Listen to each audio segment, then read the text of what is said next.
দিনী কথা শোনা এবং আমি গুনাহগারকে কিছু সময়ের জন্য তিনি আলোচনা করার তৌফিক দান করেছেন। সকলেই প্রাণ উজাড় করে পড়ি আলহামদুলিল্লাহ।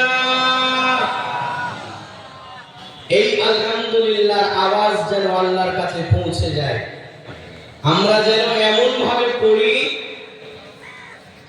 যেভাবে পড়লে আমাদের খুশিটা জাহির হবে। একটু পড়া যাবে আলহামদুলিল্লাহ। শ্রেষ্ঠ নবী মানবতার মহামুক্তির দূত আকায়ে মাদানী আশরাফুল আম্বিয়া সাইয়্যিদুল আম্বিয়া খাতামুল আম্বিয়া, যিনি আমার নবী আপনার নবী মদিনা কা তাজদার আফতাবে নবুওয়াত ফখরে মওজুদাত হযরত মাওলানা হযরত মুহাম্মদ মুস্তাফা সাল্লাল্লাহু আলাইহি ওয়াসাল্লাম, তার প্রতি লক্ষ কোটি দরুদ ও সালাম বর্ষিত হোক। আমরা সকলে পড়ি সাল্লাল্লাহু আলাইহি ওয়াসাল্লাম। প্যারে হাজিরিন, কোরআনুল কারীম থেকে যে আয়াতে কারিমা তেলাওয়াত করেছি সে আয়াতকে সামনে রেখে কিছু আলোচনা করব। আমার মালিক আল্লাহ রাব্বুল আলামিন তিনি যদি আমার এই গুনাহ মাখা জবান দিয়ে কিছু কথা বলিয়ে নেন তাহলে সম্ভব, অন্যথায় আমার জবান খোলার ক্ষমতা নাই। আল্লাহ রাব্বুল আলামিন কোরআনুল কারীমের মধ্যে বলেন, الذين يأكلون الربا لا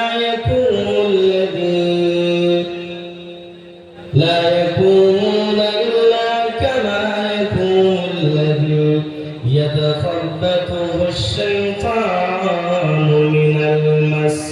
আল্লাহ রাব্বুল আলামিন বলছেন, যারা সুদ খায় কিয়ামতের ময়দানে ওই ব্যক্তির মতো উঠবে, ওই ব্যক্তির ন্যায় উঠবে যাকে শয়তান স্পর্শ করে পাগল বানিয়ে দিয়েছে। গুরুত্বপূর্ণ আলোচনা সংক্ষেপে আপনাদের সামনে তুলে ধরব, একটু মনোযোগ সহকারে শুনবেন।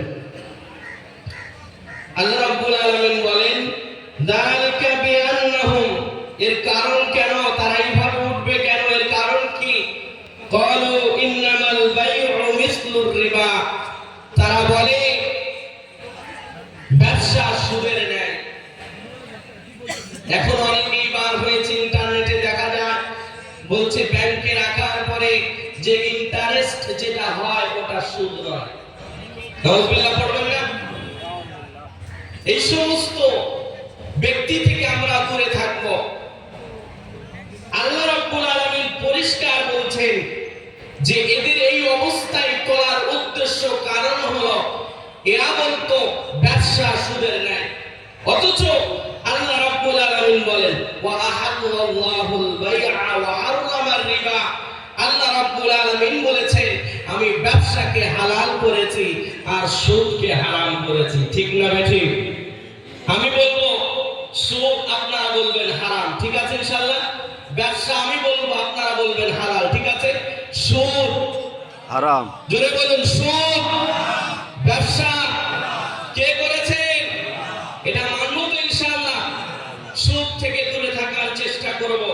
আল্লাহ রাব্বুল আলামিন বলেন তারপরে, ফামান জাআহু মাউইযাতুম মির রাব্বিহি ফান্তাহা ফালাহু মা সালাফ। আল্লাহ রাব্বুল আলামিন বলছেন আল্লাহর তরফ থেকে উপদেশ আসার পরে যার কাছে আসবে সে যদি বলে আমি বিরত থাকলাম, আল্লাহ বলে তো বান্দা তোর পূর্বের যা কিছু আছে আমি আল্লাহ আমার কাছে নিলাম, আমার জিম্মায় নিলাম, অর্থাৎ আল্লাহ তাকে মাফ করে দিবে। জোরে বলুন সুবহানাল্লাহ। এই আয়াতের দিকে খেয়াল করেন, এর পরের অংশে আল্লাহ রাব্বুল আলামিন বলেন ওয়া আমরুহু ইলাল্লাহ, আর পুরোপুরি বিষয়টা আল্লাহর উপরেই ন্যস্ত হবে। ওয়া আদ ফাউলাইকা আসহাবুন নার। আল্লাহ রাব্বুল আলামিন বলছেন আর যারা পুনরায় আবার সুদের দিকে যাবে, সুদ নেওয়া শুরু করবে, ঘুষ দিবে, ঘুষ নিবে, সুদের সাক্ষী থাকবে, সুদ যারা দিবে এবং নিবে, এই সমস্ত কাজে আবার আল্লাহর আদেশ আসার পরে ফিরে যাবে। আল্লাহ বলে এরাই তো আসলেই নাউজুবিল্লাহ বলুন। আল্লাহ যেন আমাদের বাঁচিয়ে নেন। আল্লাহ রাব্বুল আলামিন তারপরে বলে হুম ফিহা খালিদুন, তারা সেখানে চিরস্থায়ী বসবাস করবে। একটু খেয়াল করে দেখুন তো, সুদের ব্যাপারে চারজন অপরাধী। আল্লাহ নবী আল্লাহর হাবিব মুহাম্মদুর রাসূলুল্লাহ সাল্লাল্লাহু আলাইহি সাল্লাম তিনি বলেন আনা আব্দুল্লাহ ইবনে মাসউদ আন্না রাসূলুল্লাহ সাল্লাল্লাহু আলাইহি ওয়াসাল্লাম লাআনা আকিলার রিবা ওয়া মুকিনাহু ওয়া শাহিদাইহি ওয়া কাতিবা। আল্লাহ নবী আল্লাহর হাবিব বলেন চারজন অপরাধী। এক নাম্বার যারা সুদ দেয়, দুই নাম্বার যারা সুদ খায়, তিন নাম্বার যারা সাক্ষী থাকে, চার নাম্বার যারা সুদের জন্য লেখালেখি করে। চারজন অপরাধী। আল্লাহ রাব্বুল আলামিন তারপরে আয়াতে বলেন সূরাতুল বাকারার ভিতরে কথাগুলো এসেছে, একটু দেখেন। আল্লাহ রাব্বুল আলামিন বলেন ইয়ামহাকুল্লাহুর রিবা ওয়া ইউরবিস সাদাকা। আল্লাহর ঘোষণা, আমি সুদকে ধ্বংস করব, মিটিয়ে দেব, আর সাদাকা খায়রাতকে বাড়িয়ে দেব। জোরে বলুন সুবহান। একটু জোরে বলা যাবে? আল্লাহর ঘোষণা, আমি সুদকে মিটিয়ে দেব, সুদখোরকে যারা সুদের সাথে জড়িত থাকবে তাদের ধ্বংস করব, জাহান্নামে নিক্ষেপ করব যদি সে তওবা না করে মারা যায়। আর যারা সাদকা খায়রাত করবে, যারা আল্লাহর জন্য দান করবে, আল্লাহ বলে এটা তো বাহ্যিক দিক দিয়ে দেখা যায় কমে গেছে অর্থ, তবে না, আল্লাহ বলে এটা আমার জিম্মায় আমি রেখে দিলাম, কিয়ামতের ময়দানে দেখতে পাবে 1 টাকার বিনিময়ে আমি আল্লাহ হয়তো তোমাকে হাসরের ময়দানে আমি জান্নাতি বলে ঘোষণা করে দিতে পারি। জোরে বলেছে ও দুনিয়ার মানুষ, চলুন আল্লাহ রাব্বুল আলামিন তারপরে কিছু ঘোষণা দিচ্ছেন, আমাদের আদেশ করতেন। আর তিনি বলেন ইন্নাল্লাযীনা আমানু ওয়া আমিলুস সালিহাত। আল্লাহ বলেন যারা ঈমান আনবে, নেক আমল করবে, ওয়া আকামুস সালাত, নামাজ কায়েম করবে, ওয়া আতাউজ যাকাত, যাকাত প্রদান করবে, লাহুম আজরুহুম ইনদা রাব্বিহিম, তাদের জন্য তাদের রবের কাছে পুরস্কার আছে। জোরে বলুন ওয়ালা খাউফুন আলাইহিম ওয়ালা হুম ইয়াহজানুন, তাদের কোনো ভয় নাই, কোনো চিন্তা নাই। দুনিয়ার মানুষ একটু চিন্তা করেন, আল্লাহ রাব্বুল আলামিন তার পরের আয়াতে একটা ক্ষোভ নিয়ে বলছেন হে ঈমানদার, ইয়া আইয়ুহাল্লাযীনা আমানুত্তাকুল্লাহ, হে ঈমানদার একটু তো আল্লাহকে ভয় করো, ওয়াদারু মা বাকিয়া মিনার রিবা ইন কুনতুম মুমিনিন।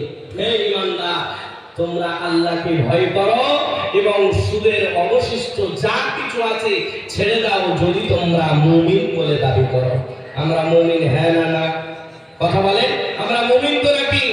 যারা মুমিন আছেন তারাই পড়বেন আলহামদুলিল্লাহ। ঈমানদার হয়ে খুশি না বেজার? যদি ঈমানদার হয়ে থাকি আল্লাহর এই ঘোষণা আমাদের মানা রাখবে। যদি আল্লাহর ঘোষণাকে আমরা ইনকার করে দিই তাহলে আমাদের কিন্তু বড় শাস্তির সম্মুখীন হতে হবে। একটু খেয়াল করেন, আমি হাদিসে পাক থেকে যে হাদিসগুলো আপনাদের সামনে তুলে ধরার চেষ্টা করছি, সুদের ভয়াবহতা সম্পর্কে আমি কিছু আলোচনা করে আমি আমার বায়ানে কি করবো ইনশাআল্লাহ। একটু চিন্তা করেন। আল্লাহ রাসূলুল্লাহ হাবিব মুহাম্মদুর রাসূলুল্লাহ সাল্লাল্লাহু আলাইহি ওয়াসাল্লাম বলেন ইযা যাহারাতিজ জিনা ওয়ার রিবা ফি ক্বরিয়া ফাকাদ আহাল্লু বিআনফুসিহিম আযাবাল্লাহ। সুদের এক নম্বর ভয়াবহতা, আল্লাহ নবী আল্লাহর হাবিব বলেন কোন এলাকায় যদি সুদ এবং জিনা বেড়ে যায়, ওই এলাকায় যারা সুদখোর থাকবে, জিনাকারী থাকবে, তারা নিজেদের জন্য আল্লাহর আযাবকে বৈধ করে নেয়। একটু চিন্তা করে দেখেন, আমি সুদের ভয়াবহতা আপনাদের সামনে তুলে ধরছি কয়েকটা হাদিস দ্বারা। তাহলে এক নাম্বার সুদের ভয়াবহতা আল্লাহ নবীর দ্বারাই জানতে পারলাম, যারা সুদ খাবে তারা আল্লাহর আযাবকে বৈধ করে নেবে। নাউজুবিল্লাহ পড়েন, জোরে পড়ুন নাউজুবিল্লাহ।